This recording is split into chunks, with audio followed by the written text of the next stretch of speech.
Pérou News aujourd'hui, tout ce que vous devez savoir sur le Pérou. Thalia Valdivia, la Huanucna qualifiée pour Paris 2024 et qui a battu le record de Gladys Terreda, son combat pour le dépassement de soi, ses blessures et la perte de sa famille qui ont failli arrêter sa carrière.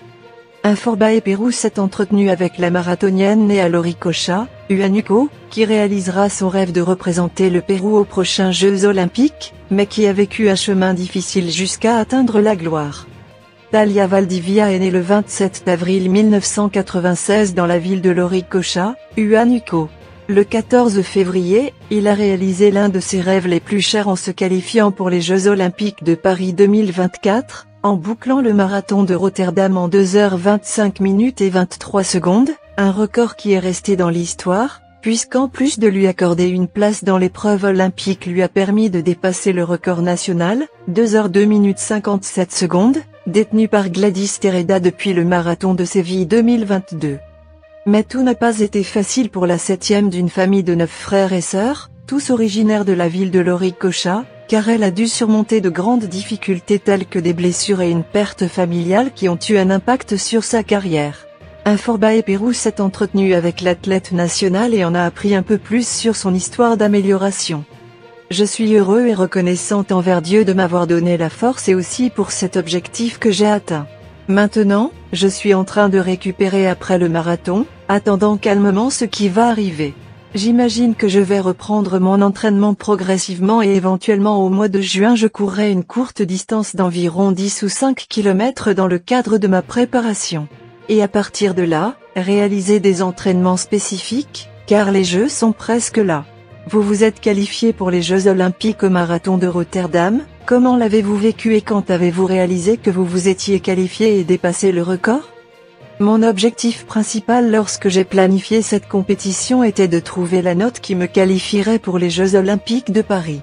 Lorsque j'ai franchi la ligne d'arrivée, je savais déjà que j'étais qualifié en voyant mon temps sur le tableau d'affichage final, mais je ne savais pas que j'avais battu le record national. Je n'en avais aucune idée, je n'avais même pas pensé à ce disque. Une dizaine de minutes se sont écoulées, j'ai commencé à analyser un peu et j'ai réalisé que j'avais fait un record national, et mon bonheur était encore plus immense. Tu as brisé la marque d'une personne que tu admires beaucoup comme Gladys Terreda. Avez-vous eu l'occasion de lui parler? Oui, je l'ai toujours admiré, c'est une référence nationale du marathon. Je n'ai pas eu l'occasion de lui parler, mais nous irons dans la même délégation à Paris donc nous nous y reverrons effectivement.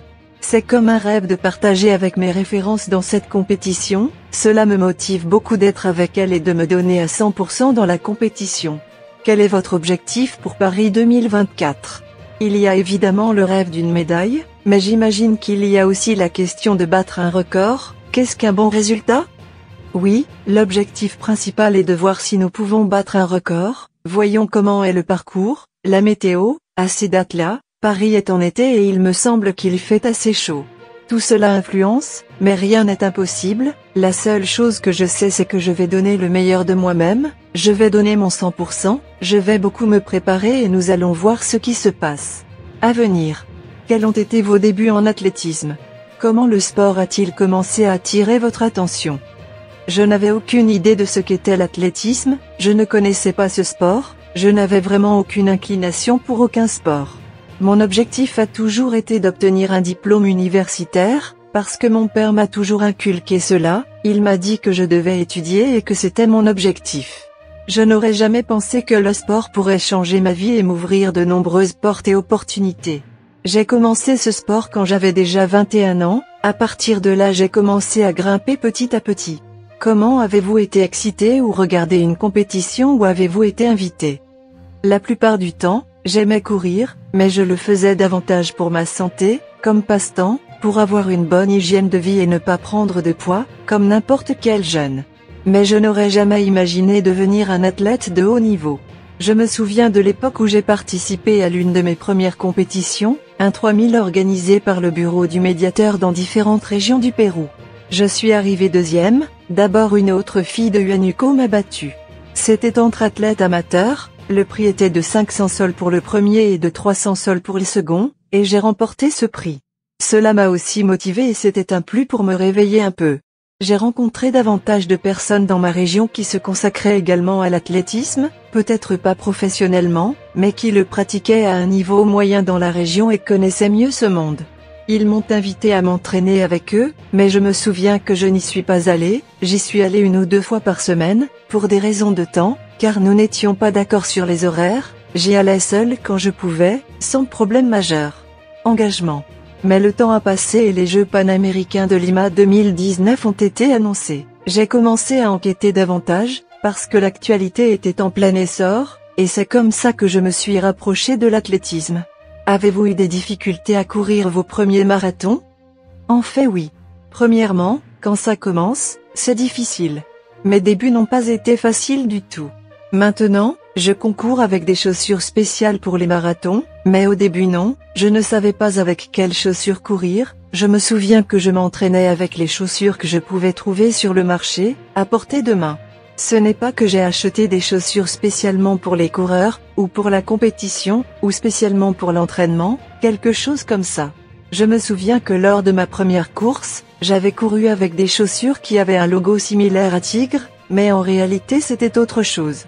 Quand je me suis lancé un peu dans l'athlétisme, c'était encore difficile pour moi. Ce n'est pas que l'économie était en plein essor comme ça, suffisamment pour que je m'adonne au basket. Je grimpe petit à petit. En fait, quand je me suis lancé à 100% dans l'athlétisme, je suis devenu indépendant, j'ai commencé à payer moi-même mes dépenses, absolument tout, et c'était un peu difficile de subvenir à mes besoins. Être un athlète demande beaucoup d'investissement et de dévouement, pour que votre croissance et votre développement soient optimaux. Alors parfois, je me disais, qu'est-ce que je fais? Je ne sais pas si je suis sur la bonne voie, mais je crois que lorsque Dieu aura un plan pour nous, des choses arriveront.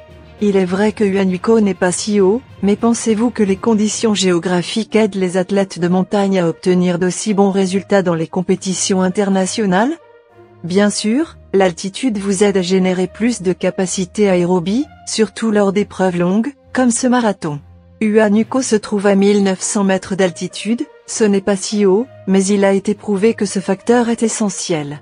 Nous constatons que de nombreux athlètes sont pour la plupart originaires de nos régions des Hautes-Andes. Avant les Jeux panaméricains de 2019, vous aviez déjà remporté des médailles dans certaines compétitions, mais ce championnat était d'un autre niveau. Comment l'avez-vous vécu et quelle a été l'importance de cela pour votre carrière? Pour moi, c'était quelque chose de nouveau, quelque chose de grand, quelque chose de formidable que je vivais. C'était ma première compétition de cette ampleur. En fait, avec un peu de nervosité, mais juste en étant là, représentant le Pérou. Porter le maillot, concourir devant le public, cela seul me rendait heureux. J'étais ravi de voir comment les gens vous soutenaient, vous encourageaient. Je me souviens que quand je suis entré dans le stade, j'ai vu qu'il était plein de monde, et ils ont à peine vu que tu portais le maillot péruvien, eh bien, les gens t'encourageaient, criaient. Et c'était assez excitant de vivre cela. J'ai adoré, ça m'a beaucoup ému. Et cela a aussi été un plus très important pour mon évolution sportive, et m'a motivé à continuer à m'entraîner, à continuer à faire des efforts. Et j'ai toujours rêvé, me suis-je dit, qu'un jour je pourrais gagner, peut-être pas maintenant, mais à un moment donné, je le ferai. Puis la pandémie est arrivée, le sport a été paralysé, et vous avez eu 2 coups qui vous ont éloigné de l'athlétisme, non? L'une de mes plus grandes difficultés a été la perte de mon père. Pendant la pandémie, mon père est parti, non pas à cause de la pandémie, mais à cause d'autres problèmes. Et c'était l'un des moments difficiles que j'ai dû vivre et affronter. J'ai arrêté de m'entraîner toute l'année 2020, j'ai oublié d'être un athlète.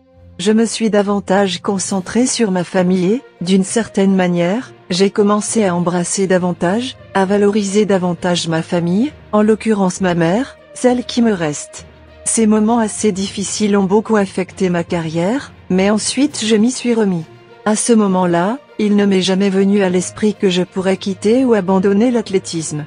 Un autre moment difficile auquel j'ai dû faire face a été celui des blessures. J'ai subi de nombreuses blessures qui m'ont éloigné de nombreuses compétitions. Par exemple, rechercher les classements internationaux pour Tokyo 2022, ce dont je rêvais, ou courir un 10 000. Mes rêves semblaient déjà loin, car je revenais de la pandémie, j'ai commencé à m'entraîner, je me suis blessé, j'ai continué à m'entraîner. J'ai passé toute l'année 2021 à me battre car je ne suis pas revenu au niveau que j'avais. Cela m'a coûté cher de revenir après un arrêt. Dans quelle mesure votre père vous a-t-il soutenu dans votre carrière? Selon vous, que vous dirait le fait de voir ce que vous avez accompli? Mon père serait content. Il adorait ce sport. Il a toujours rêvé que je serais un bon athlète. Il m'a toujours soutenu.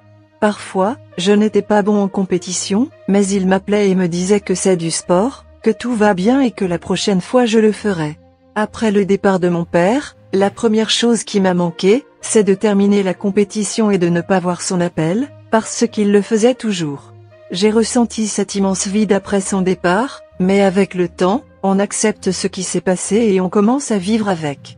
Aujourd'hui, mon père serait super heureux, le plus fier de ce que je réalise. Laissez-nous votre commentaire, donnez-nous votre like et abonnez-vous pour continuer à grandir et suivez-nous sur nos réseaux sociaux, Facebook, YouTube, Instagram et TikTok. Pérou News aujourd'hui, suivez-nous sur Facebook et Instagram.